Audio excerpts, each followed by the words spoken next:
লামিসা তো একটা সাধারণ নাগরিক, তার কোথায় সে বিচার পাবে? ওসমান হাদিবের বিচার হয় নাই, জিয়াউর রহমানের বিচার হয় নাই, খালেদা জিয়াকে এত বছর বন্দী করে রাখছে, ওইটার বিচার হয় নাই। স্বরাষ্ট্রমন্ত্রী পদত্যাগ করা উচিত। যথোপযুক্ত দৃষ্টান্তমূলক শাস্তি অন্যরা পাইতো, আজকে লামিসার এ পর্যন্ত আমাদের কেস আসতো না। কোনো মানুষ যদি সুস্থ মস্তিষ্ক থাকে সে দর্শন করে না।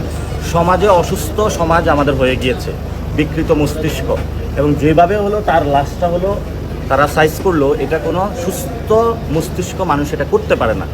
এবং এটার সাথে তাদের দেখা গেছে ফ্যামিলির পাশের ফ্ল্যাটের মানুষও হলো জড়িত।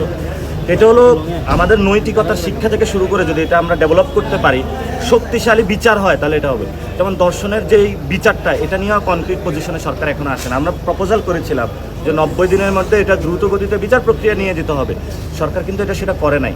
এখন স্বরাষ্ট্রমন্ত্রী এটাতে ওই ফ্যামিলির সাথে একটু দেখা করা প্রয়োজন, এবং সেটা নিয়ে আজকে তাদেরকে ঘোষণা দেওয়া দরকার যে আমরা হলো ধর্ষণের সর্বোচ্চ বিচার বাংলাদেশে নিশ্চিত করবো ইনশাআল্লাহ। বিচার হয় না তো বাংলাদেশে, ওসমান হাদিবের বিচার হয় নাই, জিয়াউর রহমানের বিচার হয় নাই, খালেদা জিয়াকে এত বছর বন্দী করে রাখছে, ওইটার বিচার হয় নাই। লামিসা তো একটা সাধারণ নাগরিক, তার কোথায় সে বিচার পাবে? সরকার তো ব্যস্ত আছে কার্ড নিয়ে, এদিকে ধর্ষণ, খুন, রাহাজানি, মারামারি, ডাকাতি। গতকাল একজন ফোন দিল, হুজুর ওর বাসার সব জিনিস ডাকাতি করে নিয়ে গেছে, সেফটি নাই কোথাও, নিরাপত্তাহীনতা আছে বাংলাদেশ। এটা সরকার দেখেও না দেখার ভান করে থাকে। শুধু লামিসা না, গত 1 বছর ধরে সরকার ক্ষমতায় আসার পর থেকেও অসংখ্য জায়গায় বাচ্চাদেরকে ধর্ষণ করা হয়েছে।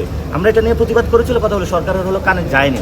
সরকার স্টেপ নিলে আজকে লামিসার হত্যাকাণ্ডটা হতো না। যদি যথোপযুক্ত দৃষ্টান্তমূলক শাস্তি অন্যরা পাইতো, আজকে লামিসার এ পর্যন্ত আমাদের কেস আসতো না।